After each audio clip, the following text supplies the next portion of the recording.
Erokamano ahinya kuom keto Ramogi TV kaendi wan e kidieny mar ariyo mar chenro mar duol kama wagoye mbaka e weche chal mar yamb siasa to gi telo bende. Wantiere ka gi wendwa modhial Charles Owino ma en jataa tudruok e sirikal kata jatend NCC mano ok en chama, en National Communication Center. Erokamano ahinya. Kaso Willis Otieno bende biro bang' kama tin, en jalup jatend Safina Party mondo ogone wache mag siasa mantiere kaendi. Lakini kapok warito Willis kaendi Charles, wachaka nigi weche mag thieth mat koro timore sani ni. Jopiny ne bago ng'anyo kawuono kende wach mar SHA. Giwacho ni SHA ni ok ti. Jotuo mag kansa wacho ni SHA ok konygi. Jotuo juma mokalo bende jotuo mag HIV bende ne wacho ni SHA ok konygi. En chenro mane ma koro sirikal ni godo mar loso gigi? In kaka ng'ama loso e National Communication Center. Erokamano. Gimiluongo ni SHA ni norubenen gima konyo ji te, levels te. Inyalo paro ni ndalo mancha wan gi NHIF. Gima ne timre ni sana ne en gima ne konyo jok mondik tich. Ema ne ing'ado pesa, ema ne chulo. Koro gimiluongo ni, injo ka ji wacho ni SHA SHIF. Ji ok nigi proper understanding ni SHA en ang'o, SHIF en ang'o. SHA iluongo ni Social Health Act. Social Health Act ni onyuolo funds ang'wen. Social Health Act onyuolo funds adi? Ang'wen. Fund mokwongo imiluongo ni SHIF, Social Health Insurance Fund. En ochalo gi NHIF cha. I contribute to kise contribute timi insurance mari mar health mari. So SHIF chalo gi SHA. Pogrok mar SHIF gi SHA en ni SHIF gi NHIF. SHIF gi NHIF en ni NHIF kani chulo tirito dweche 6 koko chak tiyo. To SHIF to kichulo to immediately ochako tiyo. Pesa mabedo contributed bende NHIF ne minimum siling 500. My minimum en siling 300. But podi wacho ni obro bedo modernized. Mondo wabed gi means testing system. Mibono ng'oni kata nitie jomoko mawuok e areas moko ma siling 300 no ginyal. But ginyalo contribute siling 100. To because insurance en gimi pool resources. Nitie feeling ni jok moko makore wacho ni mondo sirkal ochul negi ka. Kata ng'ato nyalo chulo 100 o ng'ato nyalo chulo siling 50. Ingen siling 100 kuom ji milion 10 mok nyal chudo en pesa di. En karibu siling 1 billion. Ineno. So kiwuok e SHIF to koro SHA ochako nyuolo gimiluongo ni primary health care. Morubeni chiedhogo ji e dispensaries to gi health centers. To primary health care ni rubeni en free. So primary health care ichulo gi budget mowuok e parliament. Morubeni en budget mar billion 53 rubeni sirkal keto kanyo mondo chak chulo ji ma free. Asto wan gi miluongo ni emergency critical and chronic illness fund. Midwaro ni ji kaka jo cancer miwachogo critical and chronic illness go. Ka SHIF ne insurance ne chorumo.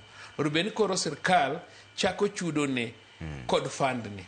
Fund ni sirkal nyocho kete billion 88.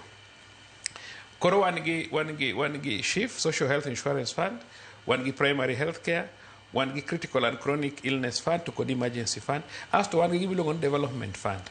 Morubeni chiwo pesa mi develop go dispensary. Kaka neno CDF develop primary schools cha.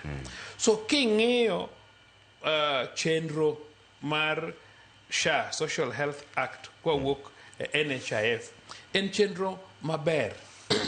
Tabu ma entie en ni onge nyathi minyalo nyuol to chako wuoyo kata chako ringo. Because ineno kaka nitie funds ariyo, Critical and Chronic Illness Fund en pesa mawuok e Treasury direct.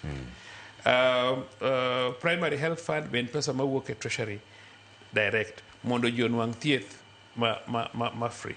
Omiyo it will take time. Mar ariyo idwaro ni mondo Social Health Insurance the Social Health Insurance Act promote ni mondo joti gi digital joti gi lwetgi etimangowa biometrics mondo weche ma jok moko inwango ni timo fake claims kik bede ineno kata mana kanyo cha gini ochakre nchino ka president wacho ni somewhere in Kikuyu kaya ketho goti non ka ngata achiel ni ong'adi tiende ndalo 10 to mago te gin claims ngata di achiel ka gitiyo gi gik moko kaka fingerprints and so on such things ok nyal timore to asto be kendo president nowacho nodwa giketo gine ing'eni wadwaro nyaka ibed gi internet and mano non ka remote areas sani sirkal struggle mondo ket nyaka ilongo nango oket satellites mondo jo obed ni nyalo access omiyo nitie infrastructure mang'eny mabro enable SHA mondo ti to remember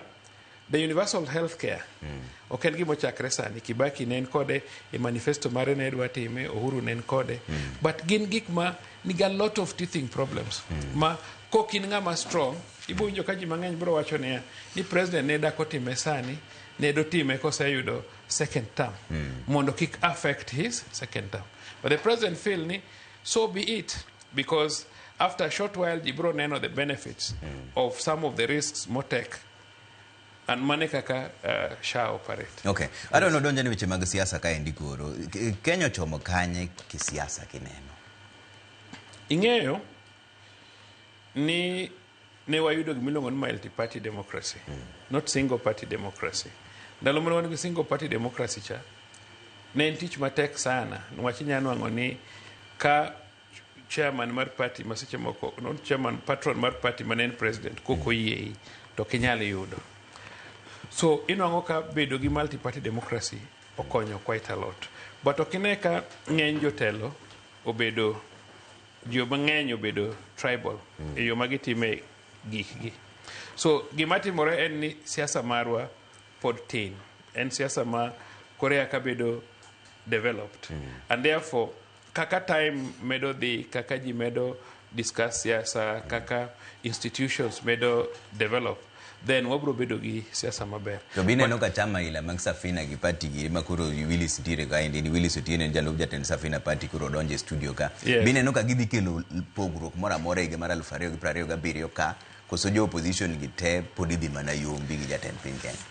Wach mar yombo kinyal wacho ni ng'ane dhi yombo kata ng'ane ok dhi yombi niwach yombo mar ng'ato bro luwre gi manifesto mari kaki wuoyo gi jopiny to bende gi systems moketi mag elections niwach ka systems pod ok gin intact to many a times ibo nwang'o ka the system bro favor party mane power iwinja omiyo ibo nwang'o ni every day people are agitating ni mondo gibed gi proper system so that kata mana in kidhi chung thuru nyakach tichung gi incumbent tionge pesa idhi adhiya ni ng'ama handsome ong'e wuoyo ma wuoyo maber ma miyo ji wach iwinjo to chances ni ng'ama nigi pesa jok moko marego kiful thuru ka nyalo biro gi pesa mami jopiny and jopiny bende an asechung jopiny be nya pidho gi wach to ng'at biro biro to gwana pana ng'ane kia osethagore kia ng'ane nachung gi Mheshimiwa Orengo as governor tiluongi gi chama tikoni ni ng'eyo ni Orengo ni osethagore ahinya osegore ne piny wawene a lot of small issues omiyo politics ma wapoko chopo a level moro ma inyalo bedo ni inyalo count 100% on manifesto mari but your organization is very important because kwalo kura masani be tek nwach kura kwano i polling station gima nyalo miyo Trevor oyombi ni ng'ato nyalo okwalo kuchi en kionge gi capacity to protect kura ni e polling station idwaro ni every polling center and every polling station at the center in gi ng'ama ng'iyo mae gima Trevor yudo mae gima opponent oyudo sama ja IEBC cha stream results to be make sure ni gimo stream no is the correct information and for mari C34 cha bendi make sure no bedo signed ma in gi copy ibo nwang'o ni ng'ato complain no kwale i complain no kwali to ka koro wapenji C34 mari mowuok e station no onge omiyo kata ng'ato kwali ionge evidence minyalo wacho ni ng'ato timinadi okwali omiyo nitie so many factors omiyo kata mana Safina gini they are important because siasa ka kowaweya ni ng'ata achiel ema tawala to some of these benefits mineno mwasebedogo gi ok nya bet and kowe ni ng'ato ok nyal nyisi ni ka itimo makosa so maga some of the advantages mwasebedogo and a lot has been achieved nyaka ne wabed gi multi party democracy. Okay, Willis erokamano kuom miwa seche gi ang'eni ni leo matin kanyo to koro eri sechopo un gi chenro mane gi Safina ni mar loko telo ma piny Kenya? Safina gi dholuo en yie mar nowacha oloso kareso piny ka tulo mako piny. Sani Kenya kaendi tulo mako piny ten tulo mar kech, uchumi inyo jopiny, wach mar thieth inyo jopiny. Wan jo Safina ok wanana Safina fina, wan gimomanyo en telo manyien magero kar japiny. Owadwa winjo kowacho maber ndalo manochung' inyise ni wene ng'ane. Siasa ma Kenya ka ndalo mang'eny osegabedo ni imiyo jatelo gima jatelo dwaro. Wan jo Safina siasa modwa goyo en wami jopiny gima jopiny dwaro. To wawache weche 5 kende. Oluonge ni feast agenda mar ngum. Mokwongo wacho niya ang'o ma inyo jopiny gi ahinya en gowi mabandia odious debt ma serikal chulo gi. Maiga ma sani wantiere ni ngidhi chulo 2.2 trillion e gope magima gitimo Kenya ka onge. Gope go moko kuomgi odhi account mag jomoko loka. Number 1 wacho no kwa bichulo pesa no. Kwa chulo 2.2 trillion nyisi nango kaka japiny. Nyiso niya ki ng'iyo bech school kochakre primary nyaka TVET costing mare en karibu 300 billion. E gowi moko wachulo cha wakao 300 billion ni wakete somo mar primary, secondary, TVET ma janyuol ogol pesa mfuke kachulo ne nyathi school fees. CDF basari ginigo mago koro onge. Jodhie sikul osom nono. Mar adek wawacho ni SHIF SHA magin godo ni costing mare te en 158 billion. Wan jo Safina wacho niya dongo mno wachulo cha 2.2 trillion waka 170 billion wakete healthcare ng'ata matuo kodhi e hospital ok gol pesa mfuke mondo thiedhe gimogolo en mana kipande mare no ja Kenya tithiedhe moko chulo pesa mora mora. Namba 4 wawacho ni gimonego timre VAT ma miyo bet gik moko dhi malo ahinya ni manyaka skar mkate gi nini gi VAT wagolo ruoko jopiny gi oyud nafu.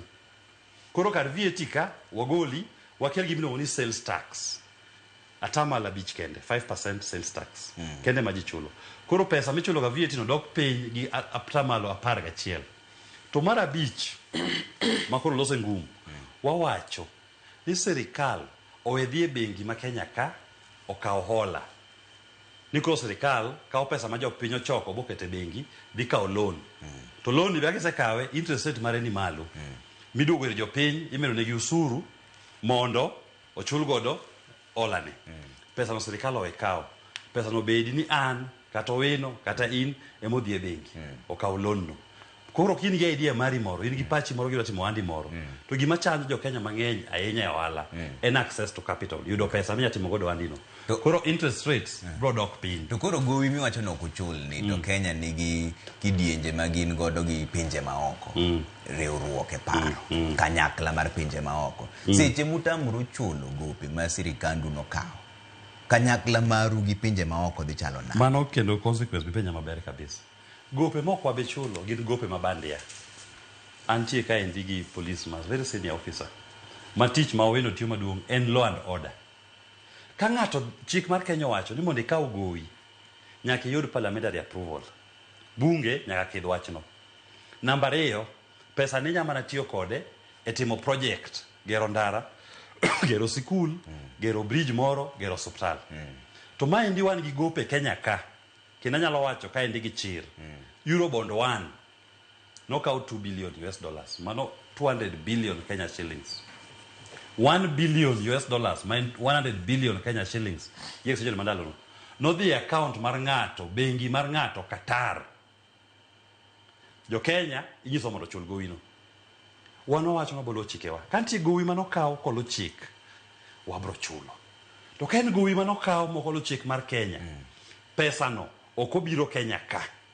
Ok wabi chule. To yini gope gitikaw gitegi chik. En mani gimuwacho ni moko ok chop kama onego bed ni gidhi. Mokolo chik. To mano konyiso ni piny mano miyo gowi no ode marach. Gimondo wach gini, waseng'iyo bunge. Chakre 2013 nyaka 2025 Appropriations Act. Kata ng'ata mawinjo wanyadhi ng'iyo. Gigo ntiere Appropriations Act kontie bunge kanyo. Oketa website. Dhi ng'i ni Appropriations Act wacho ni gope mage mabunge okadho ni mondo kawi. To igni 10 manwarango. Bunge ma Kenya nokawo ni okawi mana gope magin worth 2.4 trillion. Manokawi igni 10 manwarango go ne en 7.7 trillion. To mose chuli kama notieko utimo kwandwa ne en 5.4 trillion. To gisani inyisowa ni gowi en 11.7 trillion. Emwa wacho ni gope mabandia moko luwo chik ok wachuli. Okay. To gowi man kare manolo chik mar Kenya mogero gimoro Kenya ka otiyo Kenya ka wabro chulo. To mane gima wacho ne jopiny. Kin gi imor gi chulo shifsha. Sasa matende gi nitie gone gi urukura. Kimor ni dwa chulo school fees omerdi jo sasa matende nitie gone gi urukura. To kidwaro mondo bed lokruok obedi ka ji dak e piny ni. Mwaluwo chikewa piny tiyo ne jopiny. Okay. Safina nika. Wino biwinjo ka chenro ma Willis ni godo no bedonjo maber. Ben gima nyalo timore king'iye. Yes, ka gik mowacho go are factual. To timre atima. Gima we need and you need those facts. Kako wacho gino. And background mara in investigations. Ka Willis obedo president to kelo na fact ni sirkal no kawo gowi to gowi ni pesa ni because it's traceable. No kobiro Kenya. No the account trigger. Ting'eyo ni the first thing en ni kata mana that institution manok chiwo gowi cha. Nwach nondikore gi Kenya. No kondikre gi that individual. It is a right mondo itamri ni okinyal chulo ng'ano. Nwach nyalo kone ni gowi ni miyo pinywa ni tamo miyo ni tere account weni. So kagima Willis wacho ni jomoko nokawo gowi anakia. I can't say that much. I won't get that record. To ka en adieri ni jomoko nokawo gowi ni to gowi no kobire account ma Kenya, to it is possible mondo sirkal odagi chule. Gima is happening en ni Eurobond tayari nyocha osechul. Gichule. Actually osechule. Koro kosechule akia kaka Willis kopo na adier gima wacho ne adieri akia kaka you will come into that. But ineno josiasa. Josiasa ginyaka ta promise polo. Sama gimanyo gimoro, they can tell you anything. En Safina mowacho ni ok en gima chakre kawuono. Safina no chakre chon. Gima miyo Safina ni pokotiyo I don't know. Akia kata wan ni koro Willis gi Wanjigi. Watiege. Nwach kata Wanjigi nena ang'e ni kayawo ne file sani. Yawa nyalo ringo molal. Ose am file wa Wanjigi mang'eny. To miyudo nega gin ga mana mag bunde. Poko yawo ne file owino. Maybe ose yawo ne file gi jogo kong'eyo gima timo. To kata bana en kiyawo ne file no chinya ng'eyo history mare nya pindo bwana ni. Otimo ohala man. Kano nyuole odhi school kanye, ko high school, otiyo kure, oyudo pesa kure, otimo. To ng'eny jo ohala gi. Kichako koro luwe tir. To gichokre jo ohala 1,000 giduong'i properly. But mane Kenya. But gima important and our country is very, very important. Ka wanyalo bedo jo manyalo timo gik moko in the right way. Pinywani is very rich. I've always told you, ni kata mana sani king'iyo Africa mzima, one of our best ports in Lamu, one of the best ports we have, it's a transshipment port. The only major transshipment port mawanga Africa kasani iluongo ni is in next to Port Elizabeth. What is the name of the port? It's down in South Africa. Kanye mitime transshipment. But king'eyo the shipping route, king'eyo Africa, the Horn of Africa, gi kama East Africa nitie. Tibro neno ni kiwuok America, you pass through Suez Canal, kiwuok Europe the same, kiwuok China the same, kiwuok Asia the same, kiwuok Far East the same. Omiyo East Africa and more so Lamu is in the best position for transshipment. Ting'eyo ni nyocha wagero Lamu port. Kaka wagero Lamu port to pok obedo fully utilized. And Kenya is very advantaged because Ethiopia is landlocked. South Sudan is landlocked. Uganda is landlocked. Rwanda is landlocked. Burundi is landlocked. DRC is landlocked. Omiyo wan meli bira ipima be no kwang'ew. To kogo to pesa. So gima ji biro penjore to watiyo gi pesa ni nade. Omiyo ok en only sirkal masani. Wan ga lot of historical injustices and issues gik mosetimore for a very long time. You remember Kenya kancho chopo kama kata ji kwalo penj. A very moral thing. Ji kwalo penj no anka school achiel dalo moko neno kama seno joyudo A ji 222. Then ka things obedo matek to the following year at achiel kende emoyudo A. One kani wasomo to kani ni advanced level kin gi D adek. There were principles. Ne one give principle A 6 marks, principle B 5 marks, principle C 4 marks, principle D 3 marks, principle E 2 marks, subsidiary 1 marks, and then F 0 marks. So those days, what used to happen, kata you do 90% in one paper, another paper you do 40%. Distinction 1 and 9. You do subsidiary kata principle E okay yodi. Okni korere weti mede to obedo 130%, obedo 65 to you do B minus. No. That was not the case. So Gimati Moreni, it is true we have a very rich country. One give vast opportunities in this country. Gimaketo this country and siasa. Okay. It's the major problem. We must think as a country. How can we work together and how can we go for merit? Because ibo nango kaniti jima ngeny mar in positions to give merit, but gin kwondego because they can contribute. For example, ngato is on a table. Kod ngama. I want to give you an example.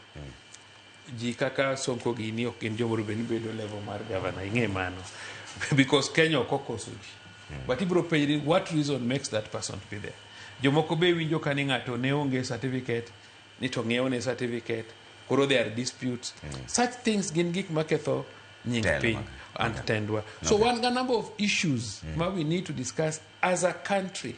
Not nijigore. We need to discuss them honestly and say mok ni kare, ma ni kare, maber, marach. Okay. Yes. Willis gima weno wacho nen gima winjore. Tiegruok kata lony mar ng'ate monego bed ni miye telo. To king'iyo kaka yamb siasa ni dhi. Higa mar 2027 ni be kumo dhi lokore adier. Nikech kata mana sani waseneno ka joma rowere miluongo ni Gen Z ok kaw kura. Se koko to gintie lakini sama koro idwaro lokruok. Trevor, an gi yie gi rawere ma Kenya.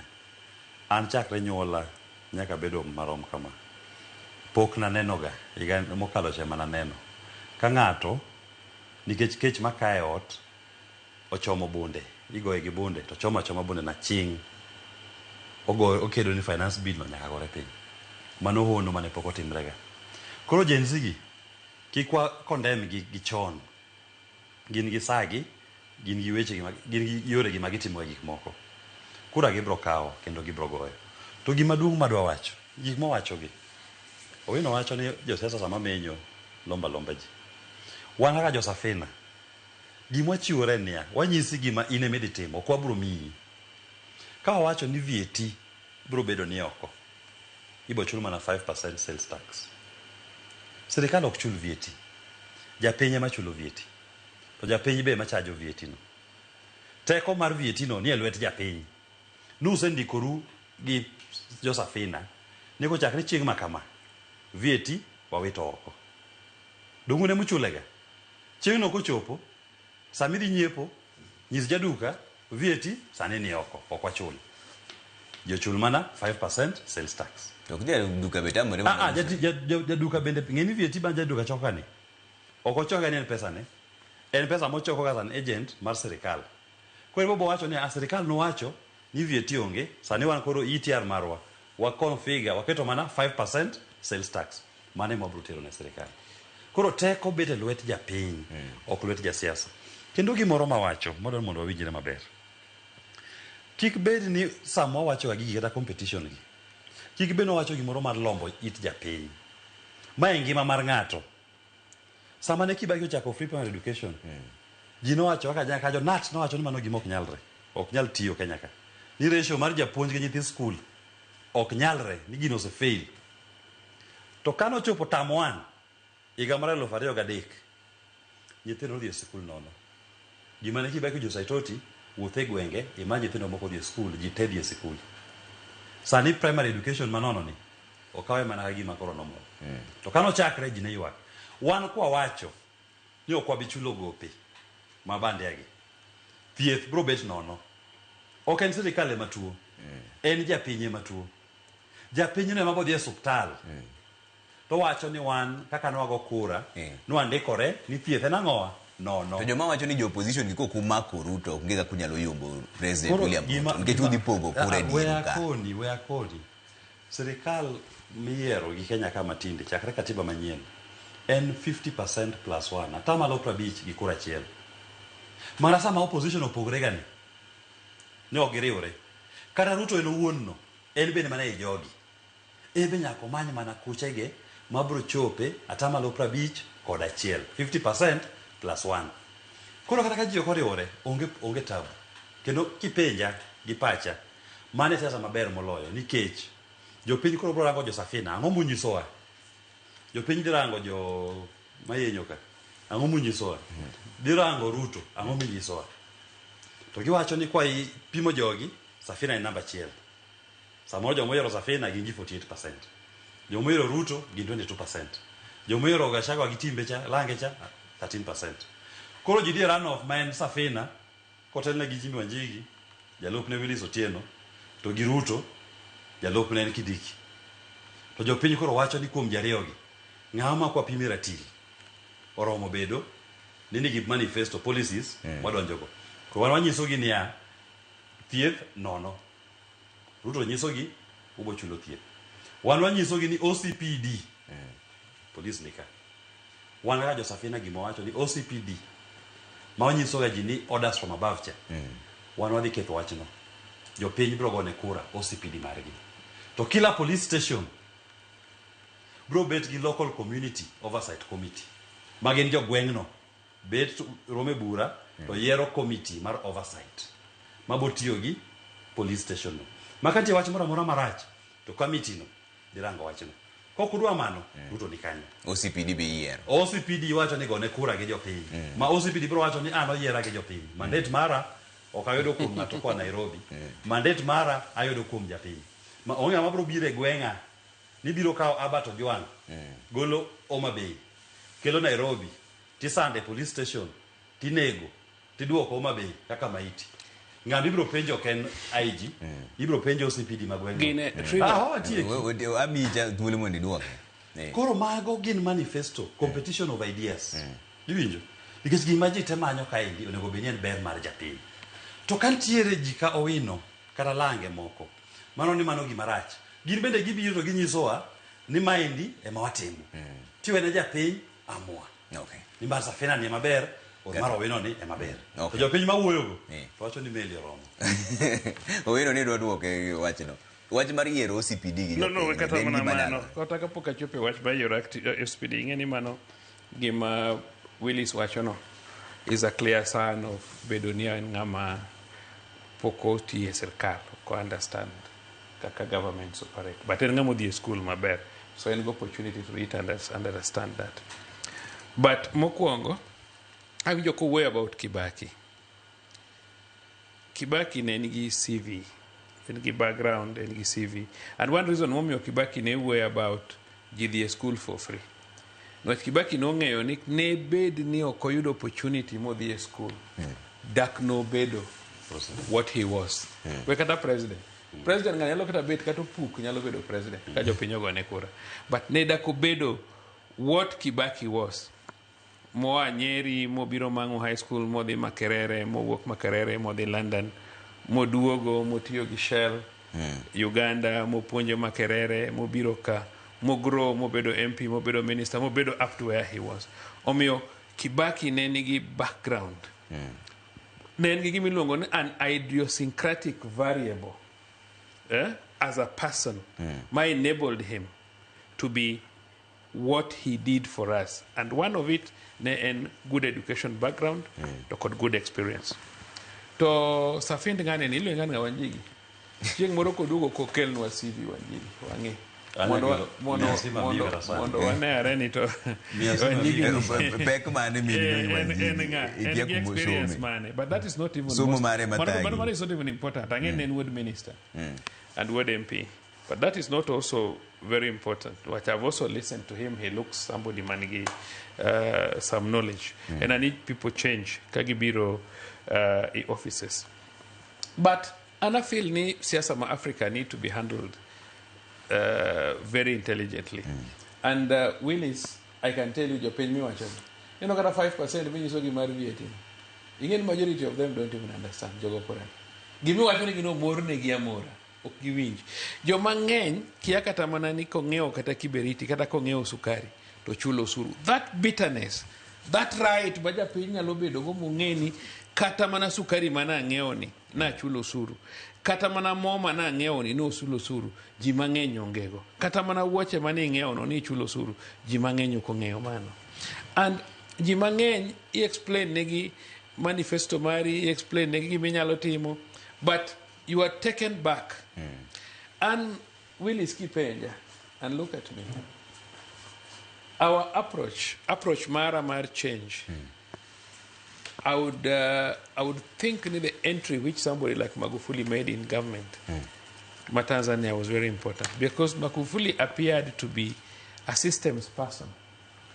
Motiyo mochopo. Kochopo to golo his true color. Willis says, Yasaka, Kigolo Kala ni chon, you will not be allowed to move. And I'm telling you, you will not bring any change. Karasani wa die by elections. Okay, you don't get a coma chair. Karakiudo my MCA, it will be. Okay, you don't get a coma chair. Because I hope not to do it. Look at the pin of the chair. So, what will happen? Because, Ani, Ibro the Central, Ibo Nangoka, the competition is between Gashagwa. Gio Urugini, no Urugini bose bire e Jubilee kanyo. Ji fight manyo gimoro. Safina bro beda nothing. Kidi thurwa kucho, podi bro nwanga bit of ODM, kidis Western, ibo nwango, jo Western bro they most likely sirkal matiyo. Most of the time. Jokisi bene nigi wechegi. So bonoka Kenyans are divided in terms of tribe and so on and so forth. And at the end of the day, you will find that the sitting government still just comes back. But that is not important. To me, Gima most important, enemy, one katamanagi parliament sani. We have parliamentarians ma are in opposition. Nuango katamana nyalo chunge bunge. Katabedi manani that bunge is empty. More articulate issues on what he thinks should be done. Onge. Willis Giniman out of bunge, emago doge kago inogiri. But jomo yer modie odburaka.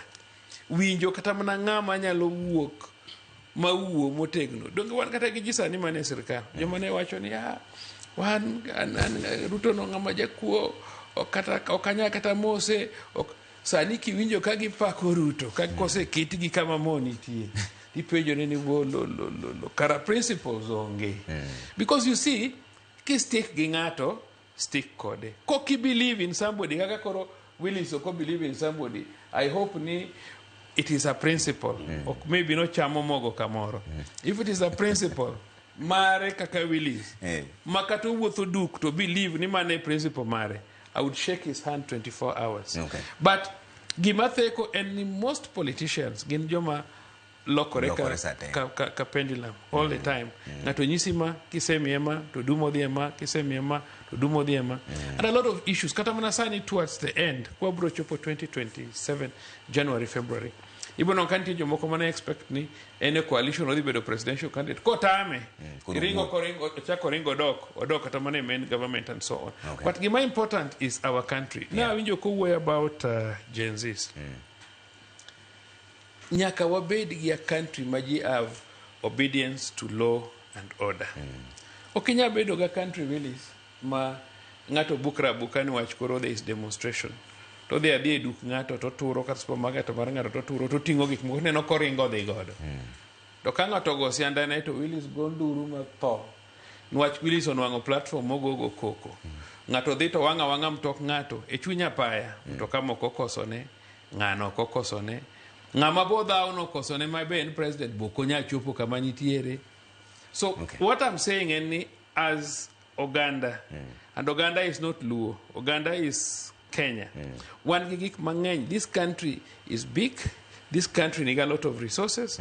Kawan organized muatiyo maber together. Because katamana sani Willis, kidi dala gwe mwakucho. I hope you go home. Idiga lego kata mipur kata puthi moro. Yudo jothuru ago ng'ama nyalo dhi e puodho early in the morning mati through to even Sabirio. Meanwhile value for the money michule onge. Bedo matek.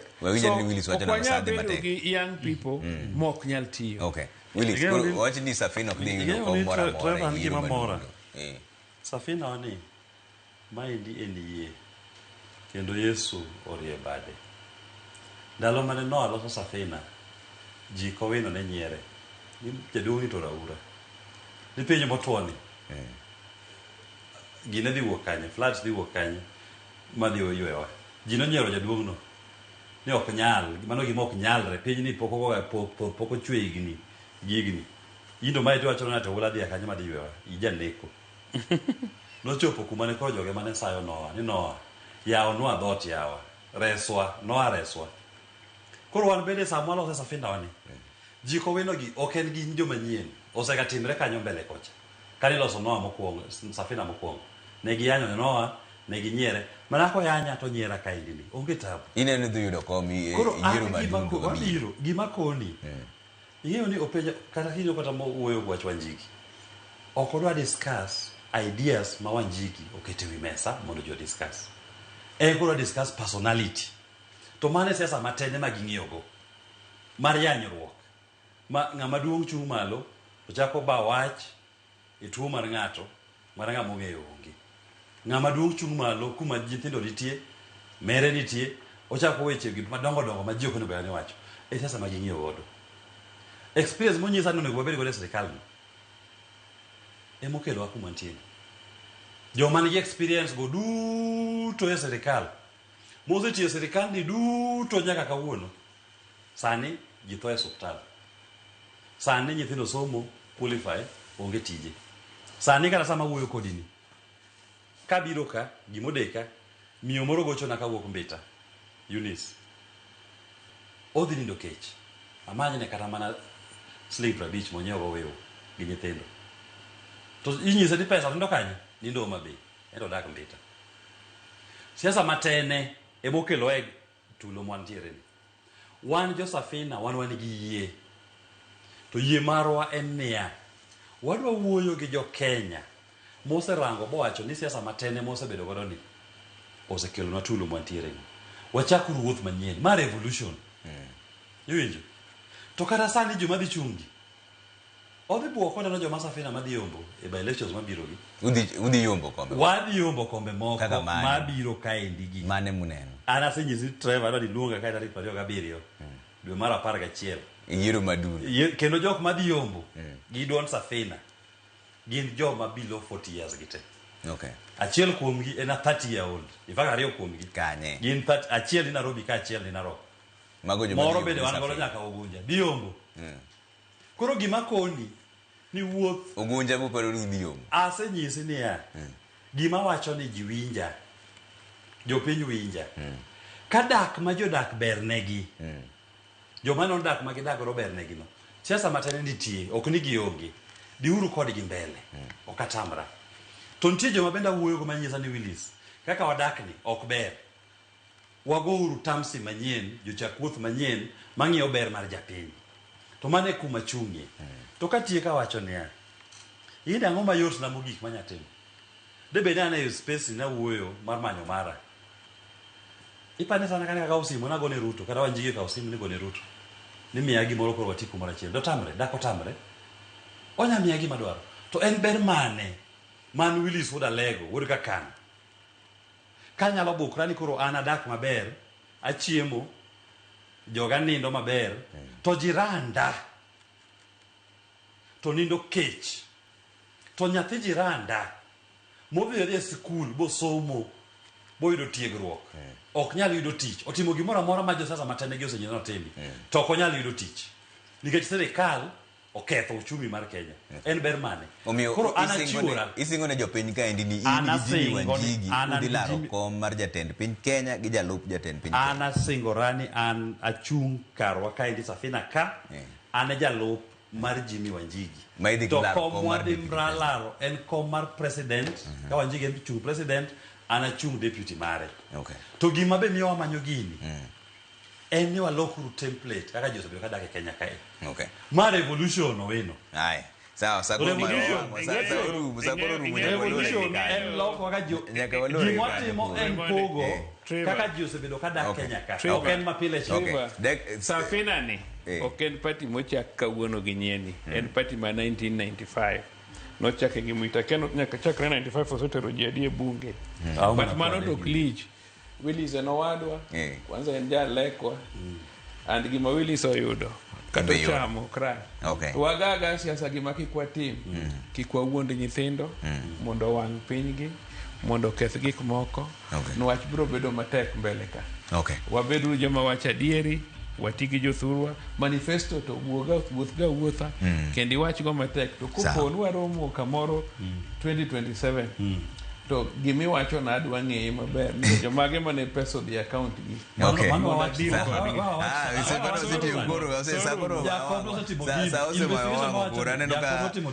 makamu wacho ni mosna ne owadwa ma Willis kod wacho ni une broad based in Willis gi Jimmy Wanjigi gi Safina no te une broad based mano makamu wacho ni nyis na Willis no ni ugunja to ok nyal yier ja Safina kapod ongima koro mane kaka wadhi neno kaka yiero dhi wuok yiero dhi biro ero kama ne nyoko miwasichegi mano Willis Otieno jalup jatend Safina Party gi Charles Owino jata tudruok e sirikal kata jatend NCC mano National Communication Center ero kama ne nyoko miwasichegi koro mae kama olore chenro mar duol saa 3 George Bati Dadi Cool bro donjo ka mondo ng'isweche mosebedo katimore pacho ka an kaka pile nyinga Trevor Ombija jandingo panga jonyakach dendo Ombija taya nyakwar guok ocha pesa onere bang